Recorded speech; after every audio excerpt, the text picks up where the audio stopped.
Assalamualaikum warahmatullahi wabarakatuh. Salam hormat bagi pendengar setia. Terima kasih sudah selalu mendengarkan konten dari Ruang Kehidupan. Kisah kali ini akan menceritakan tentang Maya, seorang ibu tiri yang hidupnya selalu dianggap remeh di rumah mewah milik suaminya, Bapak Santoso. Setiap hari adalah ujian kesabaran, dari nasi goreng yang dihina Nadia hingga diamnya Raka yang menusuk. Ia merawat, ia mengabdi, namun hanya penghinaan yang ia terima. Mengapa seorang ibu tiri yang begitu tulus tetap bertahan di tengah keluarga yang beku hatinya? Dan apakah ketulusan itu pada akhirnya akan mendapatkan harga yang pantas?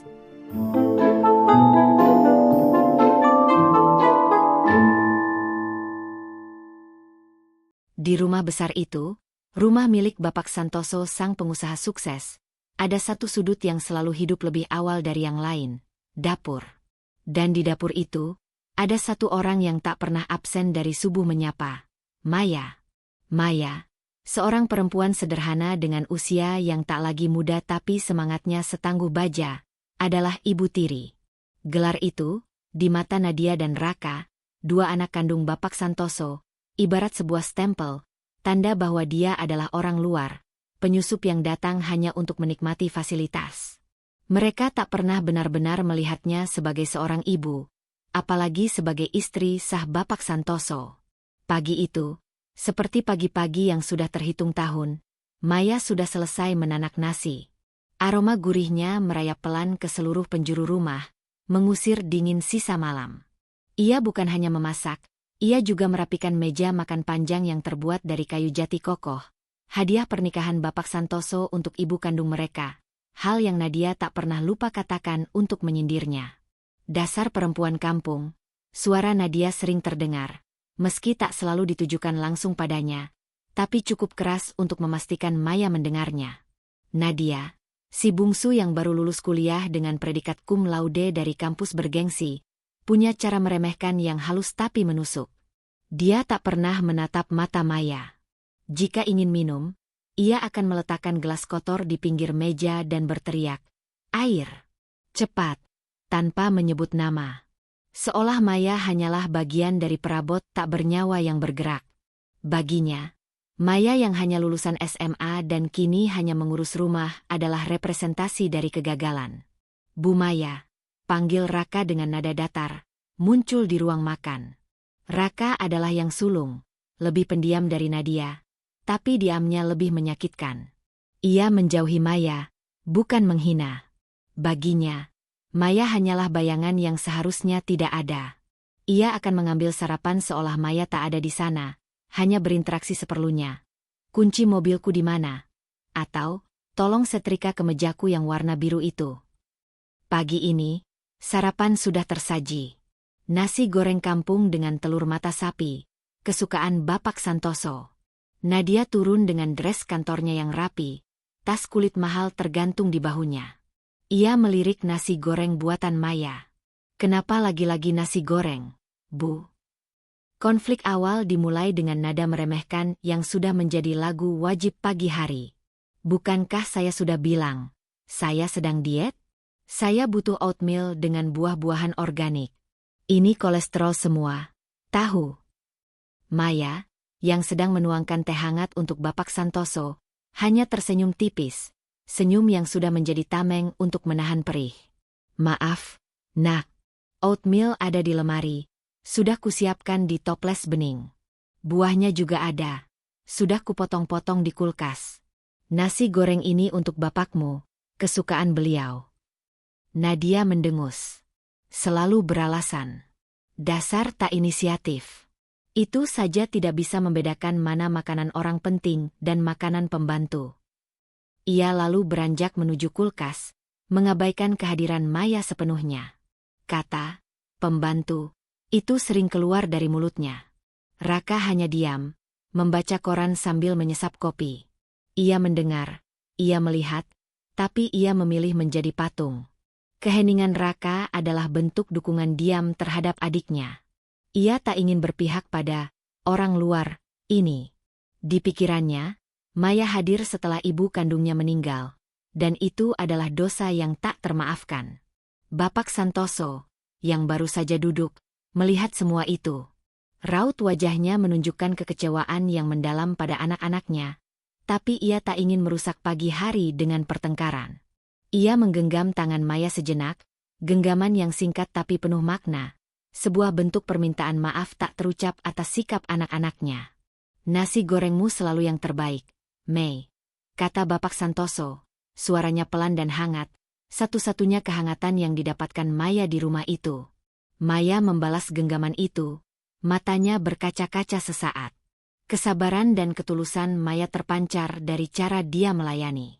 Ia tahu, tugasnya bukan membalas hinaan, tapi merawat kebahagiaan seutuhnya keluarga ini.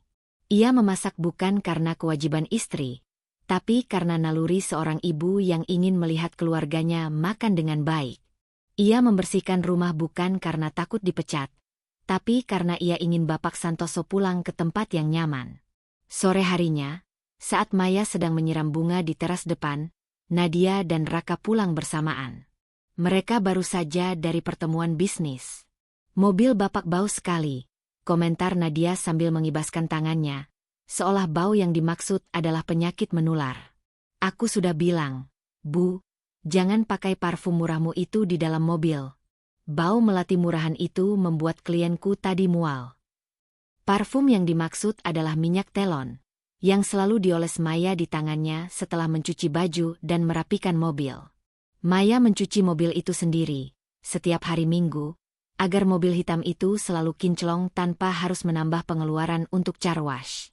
Maya hanya menunduk, tak menjawab. Ia kembali ke dalam rumah, ke dapur, menyiapkan makan malam. Malam itu, ia membuat sup buntut, makanan yang butuh proses lama, butuh kesabaran ekstra dalam merebusnya agar dagingnya empuk. Ia ingin membuat makanan yang hangat, yang bisa menyatukan keluarga di meja makan. Saat sup sudah tersaji, Raka datang. Bu Maya, saya dan Nadia ada rapat mendadak di luar. Jangan repot-repot menyiapkan makan malam. Kami makan di restoran Italia yang baru buka. Maya hanya mengangguk. Hati yang terluka itu sudah tak lagi berteriak, hanya berbisik pelan. Ia tahu mereka pergi bukan karena rapat, tapi karena menghindari makanannya. Mereka tak ingin meja makan itu menjadi tempat mereka harus mengakui kehadirannya. Saat Nadia pergi, ia berhenti sejenak di ambang pintu. Oh ya, Bu, jangan sentuh kamar saya. Barang-barang saya mahal. Saya tidak mau disentuh tangan orang yang tidak mengerti apa-apa, katanya sambil menekankan kata, disentuh. Dihina, diremehkan, tapi tetap tulus. Itulah Maya. Ia tak pernah berhenti. Ia merapikan sisa-sisa makan malam Bapak Santoso sendirian. Ia mencuci piring-piring, mengelap lantai marmer yang mengilap, dan memastikan semua bantal di ruang tamu tertata rapi. Ia melakukan semua itu tanpa pamrih. Ia tidak meminta uang tambahan, tidak mengeluh pada Bapak Santoso. Baginya, cinta adalah bekerja. Cinta itu tak bersuara, hanya berbentuk pelayanan. Di balik semua pengorbanannya, Maya memiliki harapan sederhana. Bahwa suatu hari, entah kapan, Nadia dan Raka akan melihatnya bukan sebagai ibu tiri, bukan sebagai perempuan kampung, ataupun pembantu, tapi sebagai manusia yang tulus mencintai mereka. Sayangnya, hari itu terasa jauh, bahkan tak terlihat ujungnya, di rumah besar yang dingin oleh kebekuan hati. Ia mematikan lampu dapur. Lampu di kamar Bapak Santoso masih menyala. Maya naik ke atas, kakinya lelah, tapi hatinya tenang. Semua akan baik-baik saja, bisiknya pada dirinya sendiri, sebelum mengetuk pintu kamar sang suami, satu-satunya tempat ia mendapatkan pengakuan dan kasih sayang yang sesungguhnya. Ia tak tahu bahwa ketulusan hatinya sedang dicatat oleh takdir, menunggu saat yang tepat untuk dibayar lunas dengan kejutan yang akan mendiamkan semua lidah yang pernah menghina. Rumah besar Bapak Santoso bukan hanya sebuah bangunan mewah. Itu adalah panggung di mana drama penolakan dimainkan setiap hari, dan Maya adalah aktor tunggal yang tak pernah mendapat tepuk tangan. Ia tahu, di mata Nadia dan Raka, ia hanyalah hantu yang diizinkan tinggal karena kebaikan hati Bapak Santoso. Satu sore, suasana rumah menjadi lebih ramai dari biasanya.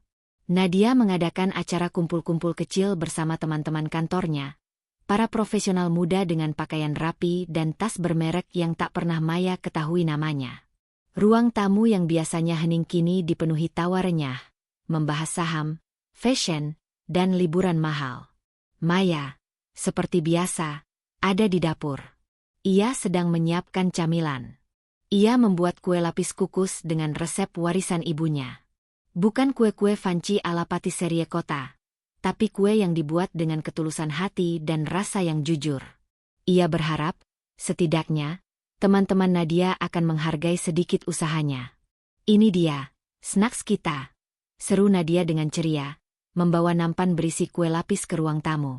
Seorang teman Nadia, seorang perempuan bernama Dinda, mengambil sepotong kue. Wah, kuenya lucu, Nat. Tapi ini kue apa? Agak kuno ya modelnya. Tawa kecil dari teman-teman yang lain terdengar. Nadia tersenyum, tapi bukan senyum bangga. Itu adalah senyum malu yang berbalut ejekan. Oh, ini, kata Nadia. Suaranya sengaja dibuat lantang, cukup lantang agar Maya yang berada di ambang pintu dapur bisa mendengarnya dengan jelas. Ini kue buatan ibu tiri saya. Biasalah, dia kan orang desa. Tahunya cuma makanan-makanan tradisional begini. Saya sudah bilang suruh pesan saja dari catering bintang 5. Tapi dia maksa mau bikin sendiri. Katanya, biar kelihatan ngirit. Ejekan Nadia di depan teman-temannya terasa seperti tamparan basah. Rasa manis dari gula dan kelapa di kue lapis itu langsung berubah pahit di lidah Maya. Teman-teman Nadia saling pandang. Ada rasa canggung dan kasihan. Tapi tak ada yang berani berkomentar. Mereka hanya mengangguk sopan dan mencoba kue itu, mengalihkan pembicaraan secepat mungkin. Maya mundur perlahan ke dapur. Kakinya terasa berat, seperti baru saja menggendong beban 1 ton. Air mata tidak tumpah, karena Maya sudah lama melatih hatinya untuk tidak menangis di tempat yang salah. Air mata hanya akan memberikan amunisi bagi Nadia untuk semakin merasa benar. Tak lama setelah itu, Raka datang. Ia baru pulang dari kantor. Ia melewati ruang tamu dan menyapa teman-teman adiknya dengan senyum bisnis yang kaku. Ia melihat Maya di dapur, sedang mencuci piring dengan tenang, meski bahunya sedikit gemetar. Ia tahu adiknya baru saja menghina Maya. Ia dengar semua perkataan Nadia, termasuk nada superioritas dan penghinaan yang begitu jelas. Raka mengambil air minum di kulkas. Ia berdiri tak jauh dari Maya. Ini adalah kesempatan, pikirnya, untuk sekadar bertanya, apa kamu baik-baik saja? Atau, maafkan Nadia. Namun, Raka tetap diam. Keheningan Raka itu lebih menyakitkan daripada kata-kata kasar Nadia. Diam Raka adalah penolakan kedua. Sebuah pengakuan tak terucap bahwa ia setuju dengan adiknya. Baginya, berinteraksi dengan Maya saat itu sama saja mengakui bahwa Maya adalah bagian dari keluarga, dan ia belum siap untuk itu. Jadi, ia hanya minum, menghela napas panjang seolah kelelahan, lalu pergi ke kamarnya. Maya menoleh sejenak saat Raka pergi. Ia tidak berharap Raka akan membelanya, tapi ia berharap Raka setidaknya akan menunjukkan sedikit rasa kemanusiaan. Harapan itu hanya menguap. Ia kembali ke piring-piring di tangannya. Ketegangan emosional di rumah itu begitu tebal. Tidak terlihat, tapi bisa dirasakan. Itu seperti uap air mendidih yang terperangkap di bawah tutup panci. Malam harinya, saat makan malam hanya dihadiri Maya dan Bapak Santoso, Maya tetap bersikap seperti biasa. Ia memasak gulai ayam yang harum dan menghangatkan. Ia menata meja dengan cermat, meletakkan serbet linen di samping setiap piring, persiapan yang selalu ia lakukan meski anak-anak tirinya jarang mau makan bersamanya. Kenapa anak-anak tidak ikut makan, Mei? Tanya Bapak Santoso, matanya lelah setelah seharian di kantor. Nadia sedang ada urusan meeting di luar. Bapak, Raka juga. Mereka sibuk sekali, jawab Maya, berusaha menjaga keharmonisan keluarga meski hatinya berdarah. Ia memilih untuk berbohong demi Bapak Santoso. Ia tahu, Bapak Santoso akan sangat sedih jika tahu betapa buruknya sikap anak-anaknya terhadapnya. Tugasnya adalah menjadi perekat, bukan pemisah. Bapak Santoso hanya mengangguk pelan. Tapi ia tahu ada yang tidak beres. Ia mengenal senyum Maya yang dipaksakan. Mei. Bapak Santoso memegang tangannya lagi. Lebih lama kali ini. Kamu sabar sekali. Saya tahu. Tidak mudah di rumah ini. Terima kasih. Ya. Kalimat sederhana itu, sebuah pengakuan tulus dari satu-satunya orang yang menghargainya, sudah cukup untuk mengisi ulang energi Maya. Ia menganggap pengorbanannya dibayar lunas hanya dengan kalimat itu. Esoknya, Nadia membuat ulah yang lebih besar. Ia kehilangan sebuah bros berlian kecil yang sangat berharga. Bros itu adalah hadiah dari almarhum ibunya. Bu Maya, teriak Nadia dari ruang tamunya, suaranya histeris. Ia datang ke dapur, wajahnya merah padam. Mana bros saya? Bros berlian kecil yang saya letakkan di meja rias. Kamu lihat, Bu? Jangan-jangan kamu yang ambil. Ya. Tuduhan itu dilontarkan tanpa bukti, hanya berdasarkan kecurigaan dan kebencian. Maya terkejut. Nak Nadia, saya tidak pernah masuk ke kamar kamu setelah kamu bilang jangan sentuh barang-barangmu. Saya hanya membersihkan bagian luar kamar saja. Mustahil, desak Nadia. Tidak mungkin hilang. Hanya ada kita di rumah ini. Saya tahu kamu. Kamu pasti berpikir bros itu bisa dijual untuk mendapatkan uang, kan? Dasar mata duitan. Tuduhan mencuri adalah puncak penghinaan. Maya merasa dadanya sesak. Ia telah menanggung hinaan sebagai ibu tiri, sebagai orang kampung, sebagai pembantu, tapi dituduh sebagai pencuri? Ini sudah melampaui batas kesabarannya. Nadia. Suara Maya terdengar dingin, tapi matanya memancarkan ketulusan yang terluka. Saya tidak pernah mengambil barang kamu. Saya bersumpah. Kalau kamu tidak percaya, silakan periksa barang-barang saya. Atau lebih baik, panggil polisi. Jangan hanya menuduh tanpa bukti. Raka, yang mendengar keributan itu, turun dari kamarnya. Ia melihat wajah Maya yang pucat, dan ia melihat kemarahan buta di wajah adiknya. Raka, yang secara naluri tahu bahwa Maya bukan orang seperti itu, sekali lagi dihadapkan pada pilihan, membela yang benar atau mendukung adiknya. Ia menarik napas. Sudahlah, Nat, kata Raka, suaranya lembut ke Nadia, tapi ia tidak menoleh sedikit pun ke arah Maya. Mungkin kamu salah menaruh. Coba kita cari di tempat lain. Raka mencari di meja rias dan laci-laci Nadia. Ia tidak menemukan bros itu. Maya berdiri terpaku di ambang pintu, menatap Raka. Ia berharap Raka akan menghentikan tuduhan itu. Tapi tidak. Raka hanya membantu Nadia mencari, dan saat ia tidak menemukannya, ia hanya berkata, mungkin memang hilang. Bros itu tidak pernah ditemukan. Nadia mengakhiri pencarian dengan tatapan curiga yang diarahkan langsung ke Maya. Ingat, Bu, saya akan tetap mencarinya. Dan kalau saya tahu kamu yang ambil, kamu akan berurusan dengan Bapak, ancam Nadia. Maya hanya mengangguk. Ia tidak membela diri lagi. Ia tahu, di mata Nadia, ia sudah bersalah sebelum ia membuka mulut. Ketegangan emosional itu kini mencapai klimaksnya. Pembaca mulai merasakan kepedihan Maya yang luar biasa. Bagaimana mungkin seorang manusia bisa setulus itu dalam berkorban, tapi dihargai serendah itu? Di tengah malam, saat semua orang sudah tidur, Maya pergi ke kamar Bapak Santoso.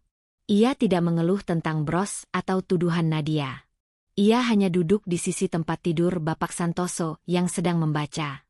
Bapak, saya akan pergi besok pagi sebentar. Ada yang harus saya urus di luar kota, kata Maya. Itu adalah kebohongan kecil. Ia hanya butuh waktu untuk menenangkan diri, untuk mengisi ulang kesabaran yang hampir habis terkuras oleh kepahitan. Baik, Mei. Hati-hati. Pulanglah segera. Saya tidak suka sendirian, kata Bapak Santoso, mencium kening Maya. Ciuman itu, sebuah pengakuan atas eksistensinya dan pengakuan atas cintanya, menjadi satu-satunya alasan Maya tidak menyerah. Ia tahu, selama ada Bapak Santoso, Ia punya alasan untuk tetap menjadi perekat di rumah yang terancam retak oleh keangkuhan dan kebencian. Ia harus kuat. Ia harus sabar. Ia harus tetap tulus. Tapi ia tak tahu, waktu untuk ujian kesabaran ini takkan lama lagi berakhir. Dan takdir akan memberikan kejutan yang tak akan pernah mereka lupakan. Pagi itu, rumah besar yang selalu dingin oleh sikap Nadia dan Raka tiba-tiba diselimuti hawa yang jauh lebih dingin. Kepanikan. Bapak Santoso yang selama ini menjadi tiang penyangga, yang menjadi satu-satunya alasan Maya bertahan di rumah itu, tiba-tiba ambruk. Ia sedang membaca koran di teras sambil menunggu sarapan, nasi uduk buatan Maya, ketika napasnya terhenti mendadak. Gelas kopinya jatuh, pecah di lantai marmer, seperti suara yang mengumumkan bahwa segalanya telah berubah. Maya adalah orang pertama yang menemukannya. Ia berteriak. Suaranya parau, menjeritkan nama Bapak Santoso. Teriakan itu membangunkan Nadia dan Raka. Ambulans datang, sirene yang memekakan telinga memecah keheningan kompleks elit. Di rumah sakit, di ruang unit gawat darurat, UGD, dokter menggeleng. Bapak Santoso meninggal dunia. Serangan jantung mendadak, cepat, dan tanpa peringatan. Keluarga dilanda kesedihan dan kekacauan.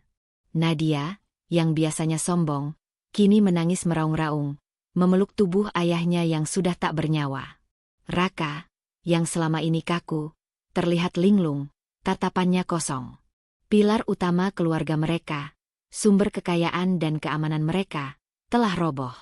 Bagi Nadia dan Raka, kesedihan itu bercampur dengan ketakutan dan kekacauan. Siapa yang akan mengurus perusahaan? Siapa yang akan membayar tagihan yang menumpuk? Bagaimana dengan semua aset itu? Kehilangan seorang ayah yang dicintai bercampur aduk dengan kecemasan kehilangan status sosial mereka. Di tengah semua hiruk-pikuk itu, ada satu orang yang berdiri tegar, meski hatinya terasa seperti dicabik-cabik. Maya. Kesedihan Maya adalah kesedihan yang tulus dan mendalam. Ia kehilangan suami, sahabat, dan satu-satunya orang yang melihat nilainya di rumah itu. Ia tidak menangis meraung-raung seperti Nadia. Ia menangis dalam diam, air matanya jatuh tanpa suara saat ia menyelimuti jasad Bapak Santoso untuk terakhir kalinya. Tapi ia tahu, saat ini, ia tidak boleh roboh. Ketulusannya harus bekerja. Kakak, tenang, kata Maya pelan, mencoba memeluk Nadia yang terus meronta. Nadia segera mendorong Maya dengan keras. Jangan sentuh aku. Pergi. Ini semua salahmu. Kenapa kamu harus ada di sini? Ayah pasti stres karena mengurusmu. Orang tak berguna. Konflik semakin memuncak di tengah kesedihan. Nadia mencari kambing hitam untuk rasa sakitnya. Dalam pikirannya yang kacau, Maya, si orang luar, adalah target yang paling mudah. Raka tidak ikut menuduh kali ini, tetapi ia juga tidak membela Maya. Ia hanya berdiri jauh, membiarkan adiknya melampiaskan amarahnya yang tak terkendali. Maya tetap diam, menelan tuduhan yang tak masuk akal itu, dan mundur sejenak untuk memberikan ruang. Ini bukan waktunya untuk membela diri. Ini waktunya untuk berkorban. Ia tahu bahwa urusan administrasi dan pemakaman harus segera diurus. Nadia dan Raka terlalu hancur, atau terlalu sibuk dengan urusan emosional mereka, untuk berpikir logis. Maya yang mengambil alih. Ia menelepon kantor kedukaan, mengurus surat-surat rumah sakit, memilih peti mati, dan menghubungi kerabat serta kolega Bapak Santoso. Ia tahu kebiasaan Bapak Santoso, ia tahu bagaimana Bapak Santoso ingin dimakamkan. Sederhana, di samping makam ibunya. Selama prosesi pemakaman yang panjang, Maya adalah satu-satunya yang terlihat paling siap. Pakaiannya hitam sederhana, wajahnya pucat, tapi matanya fokus. Ia memastikan semua tamu mendapatkan tempat duduk, memastikan air minum tersedia, dan memastikan semua ritual berjalan sesuai ajaran. Maya menunjukkan ketulusan hatinya bukan lewat air mata, tapi lewat kerja keras dan perhatian. Dia ini ibu tiri, kan? Tapi kenapa dia yang paling sibuk dan paling terlihat tulus? Bisik seorang kolega Bapak Santoso kepada rekannya, suaranya penuh rasa heran. Mereka melihat Nadia dan Raka, yang hanya duduk diam, menerima ucapan belasungkawa, sementara Maya sibuk berdiri di samping liang lahat, mengatur agar semuanya berjalan lancar. Setelah pemakaman, kekacauan di rumah semakin menjadi-jadi. Nadia menolak makan, Raka mengunci diri di kamar. Rumah itu terasa seperti kapal tanpa nahkoda, terombang-ambing. Maya tetap tegar. Ia membersihkan rumah yang berantakan karena didatangi banyak pelayat. Ia memasak makanan hangat dan membawanya ke kamar Nadia dan Raka. Saat ia membawa semangkuk bubur ayam ke kamar Raka, Raka menatapnya dengan tatapan kosong. "Saya tidak lapar, Bu Maya." "Ambil lagi," katanya datar. "Nak Raka," kata Maya pelan. "Kamu harus makan. Bapak tidak akan senang melihat kamu sakit begini. Saya tahu ini berat, tapi kita harus kuat. Hanya ini yang bisa saya lakukan. Tolong, makanlah sedikit." Raka terdiam. Ia melihat kelembutan di mata Maya, melihat kantung mata hitam Maya karena kurang tidur, tapi ia tetap tidak mau menerima. Ia masih belum bisa memproses bahwa Maya, perempuan yang ia abaikan selama ini, kini adalah orang yang paling peduli pada kesehatannya. "Sudah, Bu. Nanti saya makan. Letakkan saja di sana," kata Raka, memalingkan wajahnya. Maya meletakkan bubur itu di meja kecil, tidak memaksa lagi. Ia tahu, rasa sakit butuh waktu. Beberapa hari setelah kepergian Bapak Santoso, masalah besar pertama muncul, keuangan. Bapak Santoso adalah otaknya. Tanpa dia, perusahaan seolah kehilangan arah. Nadia dan Raka mulai berdebat sengit di ruang tamu, di depan foto besar Bapak Santoso yang tersenyum. "Kita harus segera ambil alih kendali perusahaan. Kak, kita harus pastikan tidak ada yang korupsi," teriak Nadia. "Kita tidak tahu apa-apa soal bisnis Bapak, Nat. Semua dokumen ada di berangkas kantor, dan kita tidak tahu kodenya. Apa kita harus mengosongkan rekening kita untuk membayar gaji bulan ini?" Raka membalas dengan frustrasi. Mereka berdua panik. Selama ini, mereka hanya tahu cara menghabiskan uang, bukan mengelolanya. Mereka tidak tahu detail sekecil apapun tentang bisnis yang dibangun ayahnya. Maya, yang sedang merapikan karangan bunga duka cita di teras, mendengar semua perdebatan itu. Ia masuk ke ruang tamu, membawa segelas air putih untuk Raka. "Kodenya, Bapak pernah bilang," kata Maya pelan, menarik perhatian Nadia dan Raka. Nadia tertawa sinis. "Kamu tahu kodenya? Jangan mengarang, Bu. Apa kamu pikir kamu lebih tahu daripada kami, anak kandungnya?" "Bukan kode angka," jelas Maya. "Bapak pernah bilang, kodenya itu tanggal pernikahan kami. Tanggal 14 bulan 8. Beliau bilang, itu tanggal terpenting dalam hidupnya setelah kelahiran kalian." Nadia terdiam, lidahnya keluh. Raka menatap Maya dengan tatapan tak percaya. Itu adalah detail intim yang hanya diketahui oleh orang terdekat. Raka memutuskan untuk mencoba. Ia pergi ke kantor, mencoba kombinasi tanggal itu, dan brankas terbuka. Di dalamnya, terdapat buku catatan keuangan, surat-surat penting, dan, yang paling utama, surat wasiat. Fakta bahwa Maya, orang yang mereka anggap tidak penting, tahu detail penting yang menyelamatkan perusahaan dari kebangkrutan sesaat, mulai menyentuh pikiran mereka. Mereka tidak menyadari, pengorbanan dan kesetiaan Maya bukan hanya di dapur, tapi juga dalam ingatannya, dalam detail kecil yang sering Bapak Santoso ceritakan padanya.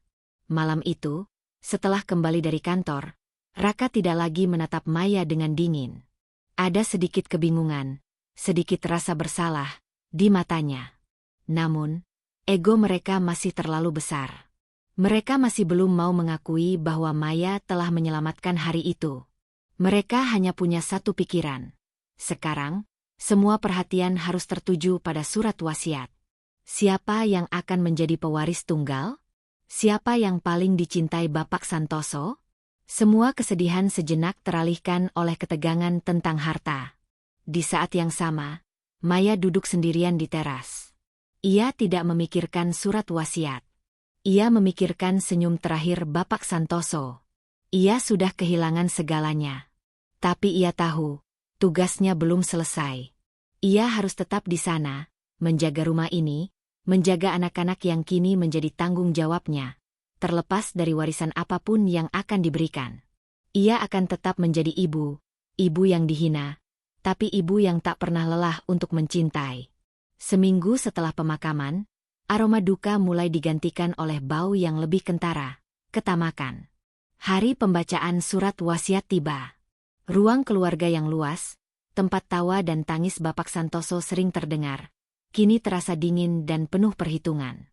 Notaris Bapak Wijaya, seorang pria parubaya yang tenang, duduk di sofa tunggal, memegang amplop coklat tebal yang disegel rapi. Di tangannya, tersimpan rahasia yang akan menentukan nasib dan hubungan mereka. Di sekeliling meja kopi mewah itu, duduklah 3 orang yang menunggu dengan hati berdebar. Nadia, Raka, dan Maya. Nadia duduk tegak, rambutnya disanggul rapi. Wajahnya memancarkan keyakinan yang berlebihan. Dalam benaknya, tidak ada keraguan. Dialah penerima utama. Ia anak kandung Bapak Santoso, lulusan terbaik, yang selama ini dipersiapkan untuk dunia luar. Tentu saja Bapak akan memberikan perusahaan ini kepada saya, bisiknya pelan pada Raka, suaranya mengandung perintah. Saya lebih kompeten. Kamu, Kak, urus saja aset properti. Intinya, kita berdua yang akan mengurus semuanya. Raka mengangguk, meski ada sedikit rasa gelisah di hatinya. Ia berharap bagian warisannya cukup besar untuk menjamin kehidupannya yang nyaman. Mereka berdua fokus pada materi. Lalu ada Maya. Ia duduk di sofa pojok, jauh dari pusat perhatian. Pakaiannya sederhana, tangannya saling menggenggam erat. Ia tidak mengharapkan apa-apa. Hatinya sudah kosong sejak kepergian Bapak Santoso. Warisan, uang, perusahaan, semua itu terasa tidak berarti dibanding kehilangan satu-satunya cinta sejati dalam hidupnya. Notaris Wijaya membuka mapnya. Ketegangan mencengkeram ruangan. Sebelum notaris sempat membacakan kalimat pembuka, Nadia merasa perlu untuk bersuara, menunjukkan dominasinya. Ia menunjuk Maya dengan gerakan dagu. Bapak Notaris, kata Nadia, nadanya dingin dan superior. Saya harap Anda memahami konteks keluarga kami sebelum membacanya. Kami adalah anak kandung Bapak Santoso yang merintis perusahaan ini dari nol. Sementara Ibu Maya, yah, beliau hanya istri kedua yang baru masuk ke keluarga ini beberapa tahun belakangan. Jadi, harap Anda memprioritaskan kami dalam pembacaan warisan ini. Nadia berusaha meremehkan Maya di depan notaris dan keluarga besar yang turut hadir sebagai saksi. Raka menunduk, tidak berani mengangkat wajahnya. Ia tidak membela Maya, tapi ia juga tidak mendukung Nadia secara terbuka. Ia hanya ingin semua ini cepat selesai, dan uang cepat cair.